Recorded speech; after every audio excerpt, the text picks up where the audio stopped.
في ساحة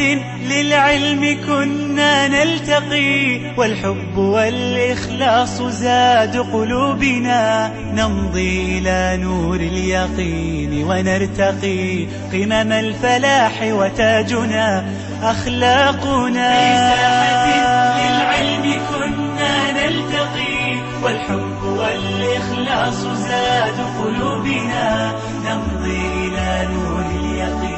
ونرتقي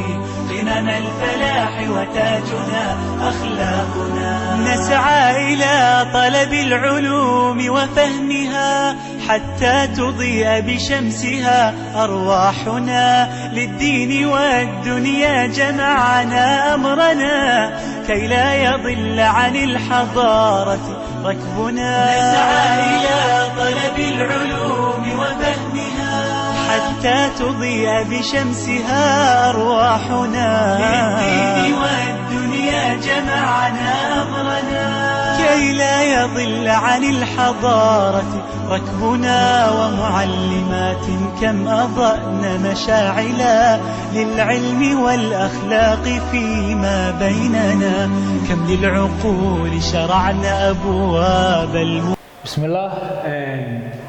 maanta waxaan basii aan baqaadina chapterkii toddobaad ee cell biology-ga galaaska form 4 casharkii labaad oo enzymeska ama waxa loo yaqaan af Soomaaliga faldadejiyaasha. waxaan soo qaadanay borotiinada. waxaan baranay borotiinadu waxa ay yihiin, waxaan baranay qaabkii uu sameeyay structure-ka, soo kala dhiganay function-ka, soo kala dhiganay qaybaha ugu yar oo la yaqaan amino acid-ka iyo noocyadooda iyo siga waxay ka samaysan yihiin. maanta enzymeska aynu gudagalaynaa. enzymes laftirkooda borotiinada ay ka tirsan yihiin, sababta inagu xigsiino waa saas. marka enzymesku si gaar ah lagu dhigtaa waa chapterka toddobaad cell biology qaybihiisa ugu dambeeya. maanta waxaan dhiganaynaa hordhaca enzymeska.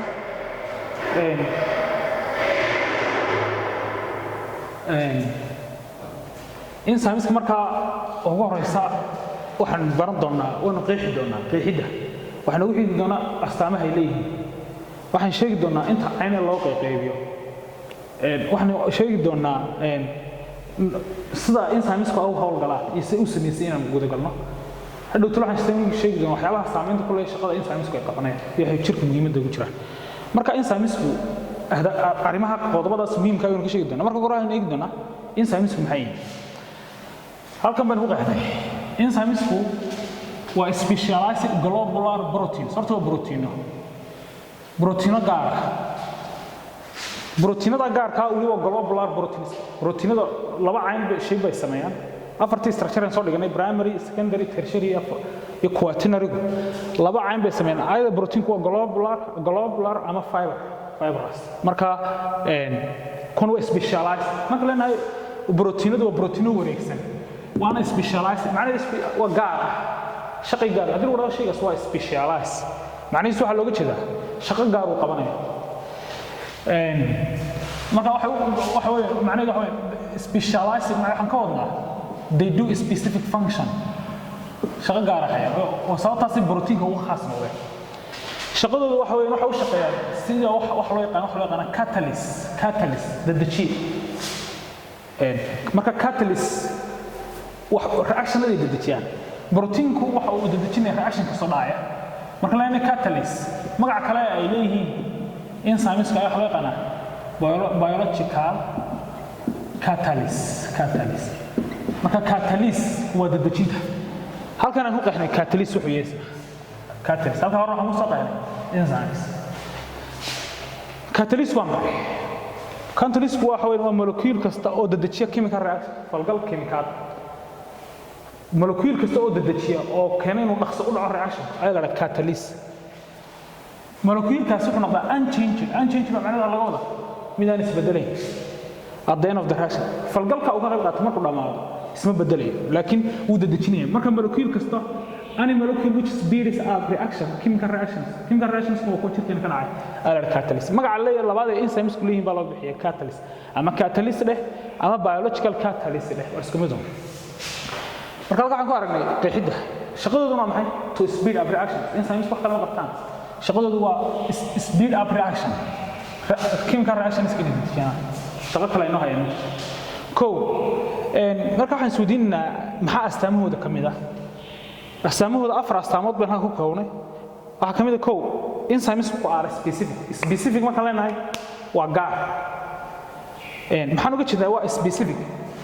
wax walaxda la falgalayeen bay u gaareen tusaale enzyme-ka la falgala lipids-ka waxaan u bixinaa lipase kaliya wuxuu la falgalayaa lipids-ka macnaheedu waxa laga wadaa lipase lama falgali karo carbohydrate-ka lipase lama falgali karo proteinada lipase wuxuu specific u yahay lipids-ka marka specific waa maxay macnaheedu wuxuu u khaas yahay shayga uu la falgalayo waa specific qodobka labaad maxaa looga jeedaa astaanta labaad uu leeyahay enzymes marka waa specific waxay u gaar yihiin shayga waxa uu la falgalayo oo halkaas baan ku faahfaahino lipase baan qaadanay lipids in enzyme yahay waxaan garanaa ASE da ugu dambaysa ACE talabaad property-ga lagu yaqaan wax weeyaan enzymes are not broken down during catalytic reaction enzymes kuma baabaan mana burburaan inta falgal ay dadajineen ma burburaan oo ma burburaan maxaa laga wadaa wani halka hore ku soo sheegnay they remain unchanged at the end of the reaction isma bedelaan sidooduun bay ahaadaan laakiin waxaan ay bedelayaan ay soo saareen oo waxa la falgalayaan substrate baa la yiraahdaa iyagu marka ma burburaan inta falgalku degdeg dhaqso u dhacayo waxa kamida astaamaha enzymes ay leeyihiin reactions-ka ay dadajiyaan are reversible waa maxay waa qaar dib loo celin karo halkan waxaan uga jeednaa tusaale haddaan taas sii sharaxno haddii ay dadajiyaan reaction-ka A plus B labada shay isku darkooda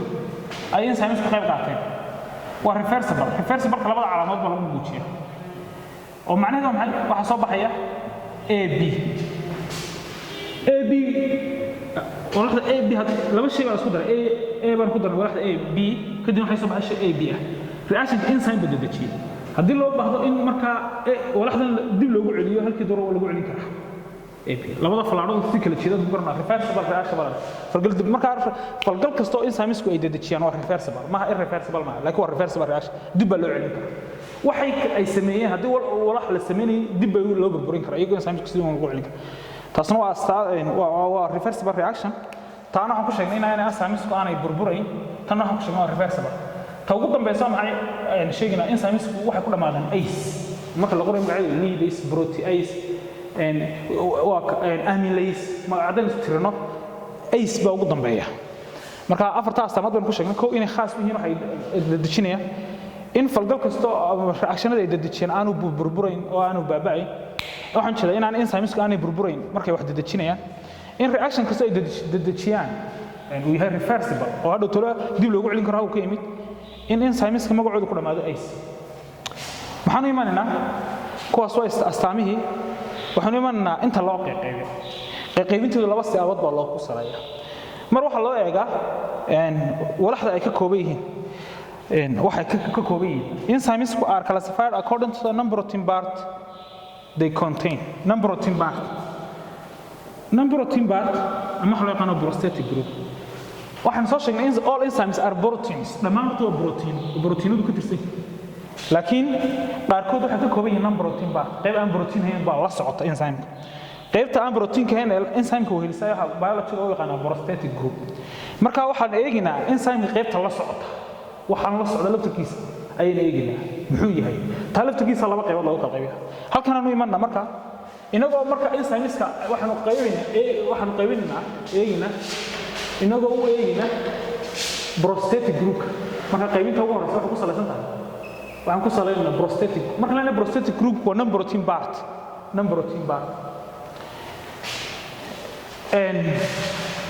waxaan u qaybsanaynaa cofactor iyo coenzyme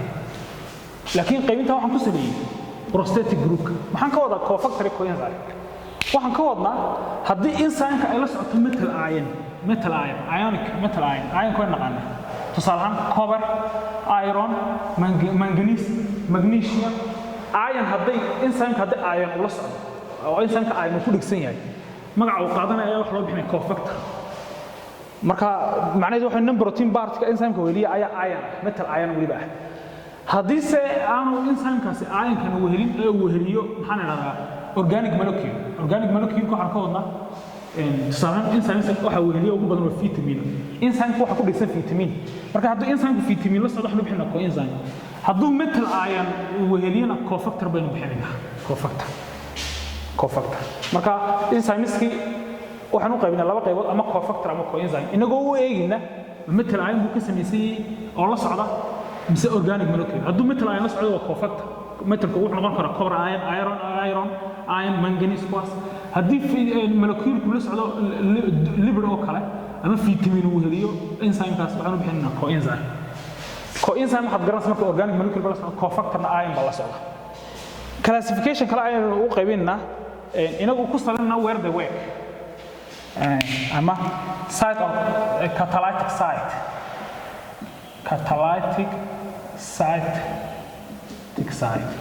barta ay wax ku dadajinayaan meesha ay reaction ku dhacay markaan waxaan ku saleynaynaa enzymes qaar selka gudihiisa ay wax ku dadajiyaan oo hadday selka gudihiisa wax ku dadajiyaan waxaan bixinaa intracellular haddii ay enzymes qaar ka shaqeeyaan banaanka waxaan bixinaa extracellular tusaale ahaan enzymes si u badan yihiin waa intracellular enzymes laakiin waxaa jira qaar ay microorganismska qaar ay soo saaraan tusaale ahaan oo digestive enzymes oo banaanka enzyme banaanka loo soo saaraa laakiin hadduu selka gudihiisa wax ku dhex dhajinay intracellular macnaheedu waa inside the cell hadduu enzyme ka shaqeynayo ama uu ka howlgalay meel ka baxsan cellkana extracellular labada qaybood marka taana waxaan ku saleynaa meesha enzyme wax ka dadajinay marka labada qaybood baan qaybinay waliba qaybinta waa ugu badan tan oo iyadoo aan ku xidhnay prosthetic group ama non protein particle la socda hadduu hadduu yahay molecule imika waxaan gudagalaynaa habka enzymeska howlgala tan waxaa muhiim marka magacyo badan baa lagu xusaa كو واحد قهرنا substance which the enzyme catalyzes is called substrate mechanism of enzyme action of some احنا قلنا habka ay faldadajiyashu ay u hawlgalaan habka uu faldadajiyo waa hawlgalo enzyme af Soomaali faldadajiye marka habka faldadajiyo waa hawlgalo waxaan baranaa marka hore walaxdan uu la falgalay uu dadajinay maxaa la dhahaa walaxda uu la falgalay uu dadajinayo waxa loo yaqaan substrate the substance which the enzyme catalyzes is called substrate. Substrate waa maxay nina wax kasta uu la howlgalayo dadajinayo reaction-keeda ku qaybqaadanay tusaale ahaan A+B ayaa substrate ahayd markii dhawyd A+B aniga lahayn A+B uu dadajiyay soo saaro product AB marka labadan shay uu dadajinayo isku darayo waa substrates tan uu soo saarayna product inuu bixinayna marka haddeen halka tusaale ahaan aynu halka ku faahfaahino halka hoosan ku faahfaahinna halka man ku qorina A+B reaction niska enzymes waxaan nidhi waa reversible product ka soo baxay AB kan waxaan bixinaa waa product waa maxsuulki kuwani maxay kuwani wax kala maaha oo walaxdu u dadajinay waxay noo noqonayaan substrates waxa uu dadajinay substrate kan wax noqonay product marka walax ka soo enzyme ku dadajiyo waxaan bixinaa substrate waxa kale oo muhiim ah inaad taqaan markan qaabka uu shaqeeyo baran enzyme-ku wuxuu leeyahay meel gaar u leeyahay site ku leeyahay surface-kiisa oo ku qabsado la xididajinay barta gaarka waxaan bixinaa active site sawirkan kale waa ku calaamadan active site ka xidhan barta uu ku dadajiyo ama waxa dadka qaar waxay yaqaanaan catalytic site taasna waa muhiim marka kelmadaha muhiim marka enzymes la baranayo taqaan substrate ina taqaan active site ama catalytic site shayga saddexaad enzyme-ka substrate-ku markay falgalaan ee uu dadajintu bilaabato waxa isku dhegsanaantooda waxa loo bixiyaa enzyme substrate complex waa markay isqabsadaan enzyme-ka substrate marka halkaas saddex shay baa ugu muhiimsan inaad taqaan substrate inaad taqaan active site inaad taqaan enzyme substrate complex marka substrate-ku waa walaxda uu dadajinayay barta uu ku qabsay enzyme-ku walaxda uu dadajinayo waxaan bixinaa active site ama catalytic site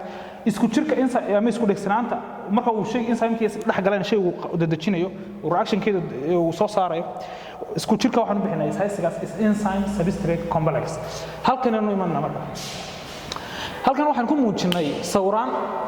ka warramaya qaabka enzymes ay u shaqeeyaan enzyme-ku waa kan qaabka wareegsan maadaama uu qaab wareegsan sameeyo globular protein enzyme-ku waa kan bartaas dhexe falaaraha ku muujinay oo barta loo bixinay active site ama catalytic site oo barta ku qabsanayay shay uu dadajinayo walaxda uu dadajinayna waa tan waxaan bixinaa substrate way marka waxa la yiraahdaa enzyme maadaama uu specific yahay wuxuu uu specific yahay specific substrate oo shape-ka enzyme-ku wuxuu ku active site-kaas meesha ku qabsan wuxuu ku xidhnaanayaa substrate-ku soo sameysay macnaheedu ma aha enzyme kasta wuxuu la falgelay substrate kasta laakiin enzyme wuxuu specific u noqonaya substrate sabab enzyme-ka dedejiya lipids ligase wuxuu gaar ahaan lipids macnaheedu ma aha protein-ka waa isma qabsan kara active site-ka kuma qabsan karo markii labadoodu ay isqabsadeen halkan waxaan ku aragnaa labadii isqabsaday isku dhex jira oo enzyme-ku substrate ka qabsaday bartii uu ku qabsaday oo active site marka magac loo bixiyo maxay waxa loo bixiyaa enzyme substrate complex kadib marka uu qabsaday enzyme-ka qabsiga substrate-kan product-ga loo bedelay seen soo sheegay waxa la rabaa in product loo bedelo maxsuul in wax laakina walaxdaas walax weyn large molecule weyn dadajintaas waxay keenaysaa in la burburiyo marka waa tab product loo bedelo labadii shay iyagu kala go'in bay qaabkoodii isbedeleen mid qaabka mid madowgan ku sameeyay mid casaan macnaheedu product-gi laakiin wali product isku bedelay marka product ma madow mu lahayn laakiin product isku bedelay product-gi laakiin wali enzyme mu sii day oo uu haysto ku saabsan marka waxaan u bixinaa marka enzyme product complex wali product-ku sii haysto laakiin aakhirka maxay imanaysaa in product-gu sii daayo waa kan enzyme free enzyme ma bixinay product-gi inuu kala go'o oo kala baxo oo aanu bixinay product A iyo product B uu kala jabay product-gi marka laakiin waa free enzyme habka uu shaqeeyo marka waa habka uu shaqeeyo enzymes-ku ay u shaqeeyaan waxaan u bixinaynaa kan waa product-gi waxaan u bixinaynaa habkaas waxa loo yaqaanaa lock and key model waxa la yiraahdaa hanaanka qufulka iyo furaha qufulka iyo furuhu isugu jiraan oo kale qufulka oo kale marka waxa uu taagnaanaya enzyme-kii furuhina waxa uu taagnaanaya walaxda uu dadajinayo marka hanaankan sharaxna waxa loo yaqaanaa lock and key model waxaan u imanaynaa markaan saa u baranay enzyme-ka marka haddaan halka ku sharaxaadda kasii korno enzyme-kan isma bedelayo remains unchanged oo adiga arkay inta reaction ku socday waxba ma noqonayo shape-kiisa ma bedelayo active site isma bedelayo sidoo haanay enzyme-ku marka isma bedelo marka reaction ku dhacay waa shaqadiisa asaas waxaan u imanaynaa types of reactions catalyzed by enzymes noocyada falgalada ay dedejiyaan enzymes reaction-ka uu dedejiyay waa noocyadii reaction frequency qaybin marka reactionada jirkeena ka dhaca waxa loo yaqaan metabolic reaction marka leenahay maxaan ka wadnaa metabolic reactions waxaan ka wadnaa halkan yar metabolic reactions waxaan ka wadnaa dil lagu sheego la weydiiyo metabolic reaction waxaan ka wadnaa chemical reactions that take place falgalada chemical ee ka dhacaya inside our cells jirkeena gudihiisa ama unugyada gudahooda marka reactionada gudaha jirkeena gudaheena ka dhacaya ayaa biology ku yaqaan metabolism falgaladii metabolism-ka ama reactionada jirkeena gudihiisa ka dhacaya laba mid baynu bixinaa ama waa catabolic ama waa anabolic marka waa taqaanaa labaduba uu dedejiyaa enzymes-ku catabolic waa maxay breakdown reaction ama breakdown large molecule breakdown reaction falgalada wax lagu burburiyo shay baa la burburinayo samaanimo kan oo kale substrate-kan waa la burburiyo laba shay baa laga saaray falgal kasta wax lagu burburinayo enzyme-ku ka qaata oo jirkeena ka dhacay respiration waxa way marka glucose la burburinayo tamar soo saarayso ay kala tabso carbon dioxide iyo water iyo energy inkastoo respiration noocyo kala duwan leh aerobic iyo anaerobic marka respiration waa maxay waa breakdown reaction waa catabolic mid kasta wax jijibinaya ama digestion ko kale digestion kadib sala soo qaadano sala labaad waa digestion dheefshiidka marka jirkeena wax dheefshiidiyo halkan oo kale hadan halkan anabolic halkan waxaan nidhi waa catabolic reaction anabolic waa build up reaction falgal kasta wax sameynaya wax lagu sameynayo falgal kasta wax lagu sameynayo oo laba shay inta la isku daro wax soo saarayo tusaalaan waa in reaction isku reversible oo shay la burburiyo dib la isugu sameyn karaa ama shay baa la sameynaya badan build up reaction tusaalaan photosynthesis kamid marka large molecule jirkeena uu sameysanayo kamid marka polysaccharide la sameynayo kamid waxa kale kamid tusaalaan marka la sameynayo lipid waxa kale way farbanta protein marka la sameeyo amino acids fara badan isku xirmaya kamid falgal kasta wax kasta lagu sameynayo oo shay yar isku darayo oo shay waxa la isku darayaa addition of small molecules to form large molecule ay la yaqaan san photosynthesis isku dara carbon dioxide iyo water marka photosynthesis marka isku cagsi ku kasta wax burburinaya waa catabolic ku kasta wax sameynaya waa anabolic labadaba reactions ku qayb qaata haddaan u baahno in reversible reaction ka dib u celino haddaan sanan A iyo B aynu soo baxday aynu isku darno oo reaction haddaan u dadajinay marka hore inuu waa catabolic bayna soo saaray haddii aan isku darnona wuxuu sameeyaa xag ku yimido anabolic ku noqonaya